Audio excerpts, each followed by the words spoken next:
Нийслэлийн газар зохион байгуулалтын албанаас газар эзэмших ашиглах эрхийн ээлжит захим дуудлага худалдааг 12 байршилд зарлаж байна. Хөдөө аж ахуйн үйлдвэрлэлийн зориулалтаар Сонгой архан дүүрэг 21-р хороо, Аршаан дүртөөний зүүн талд 205 га газар. Аялал жуулчлалын зориулалтаар Сонгой хайрхан дүүрэг 21-р хороо, Нарийн их, Хөшигт уулын урд 1 га газар. Худалдаа үйлчилгээний зориулалтаар Сонгой архан дүүрэг 21-р хороо, Бат сумбрын зам дагуу 347-р зорилгот 2 га газар. Үйлдвэрлэлийн зориулалтаар Сонгой архан дүүрэг 32-р хороо, Эмээлт дэд станцын хойд талд 2 га газар. Шатхан түгээх станцын зориулалтаар Хаанвал дүүрэг 14-р хороо, Төв аймаг явах зам дагуу замын урд талд тэг 175 га газар. Орон сууцны зориулалтаар Хаанвал дүүрэг 21-р хороо, Морингийн гэр хорооллын урд тэг 19 га газар.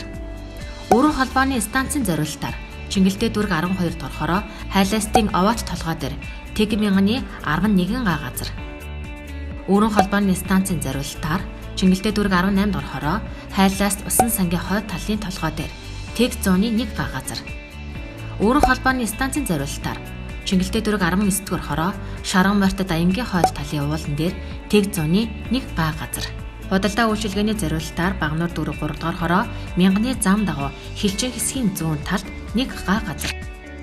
Хөдөө аж ахуйн үйлдвэрлэлийн зориулалтаар Бахангай дүүрэг 1-р хороо, үйлдвэрлэлийн хийнд 1.5 га газар.